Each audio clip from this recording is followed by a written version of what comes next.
These are the best electronic drums for the $1,000 to $1,200 price range.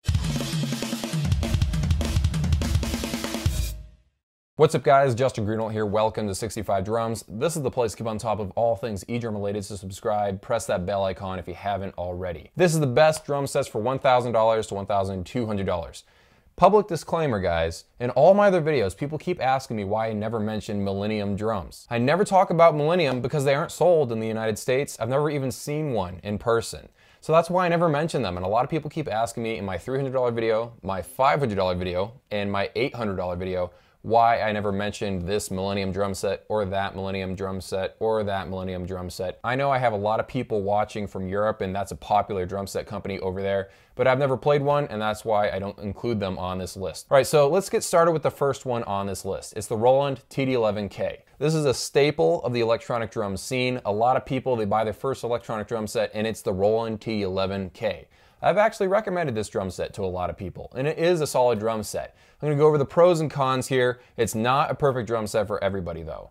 Some of the great things about the Roland TD11K is that it's got great resale value. If you buy one now, brand new for $1,000, you can sell it for about, I don't know, $800. That may seem like a big drop, but $200 off the original price is a lot better than a lot of other e-drum manufacturers. So you'll get back most of your money if it turns out drumming isn't for you. It also has really good durability. The sounds are another highlight of this drum module. At $1,000, this is pretty much as good as you'll get sound-wise. For $1,000, the Roland TD11 is it.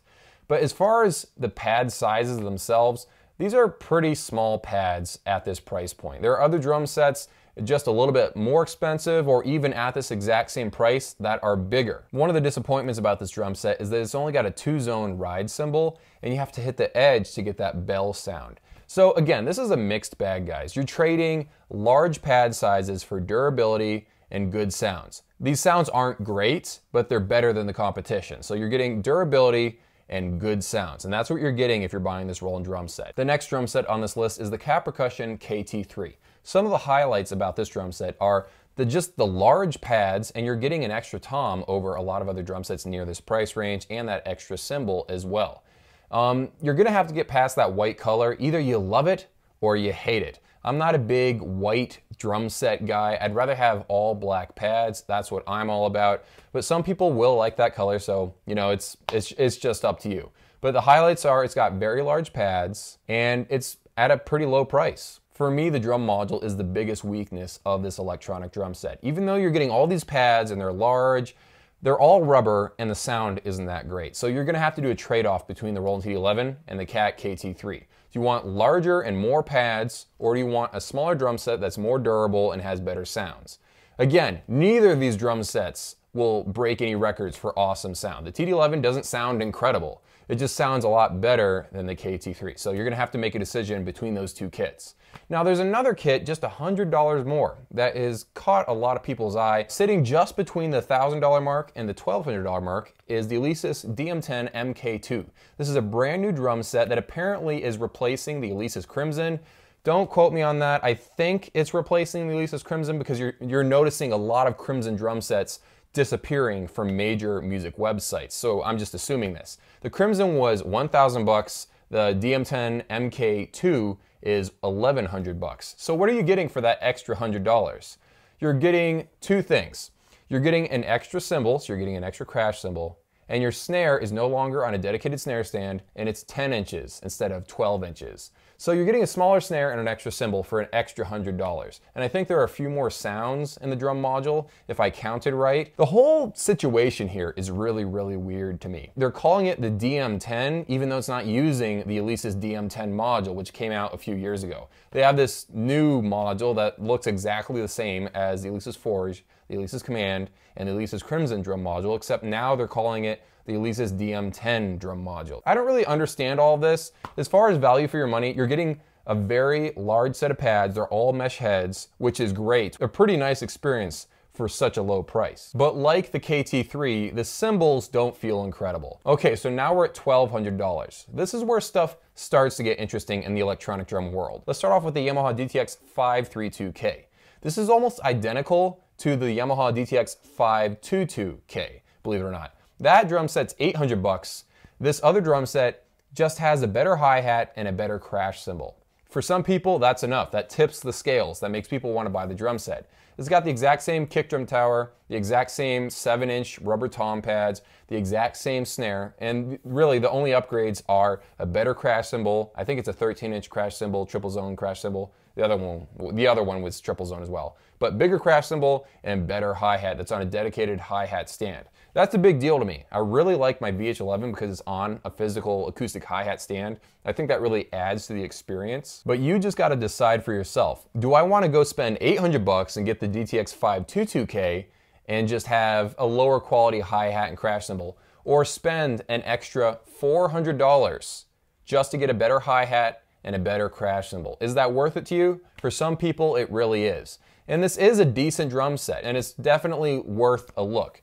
But the other drum set on this list is one I'm actually kind of excited about. This is the Kat KT4.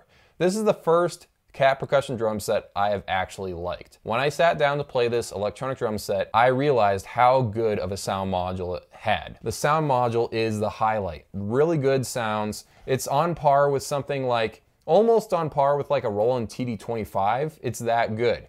Now, the downsides of this drum set are everything else. You've got huge snare and tom pads, but they're all rubber pads. I think they're just humongous white versions of those Alesis Command tom pads. Correct me if I'm wrong in the comments down below. The rubber has a unique feel. They feel nice, but they're rubber pads. The rubber pads feel great, and they're massive. Like, these are the largest rubber tom pads and snare pads I've played, but if you compare that against like the mesh pads of the Alesis DM10 MKII, man, that's a long name. If you compare it against those pads, they really can't compare. But this is the way I look at it.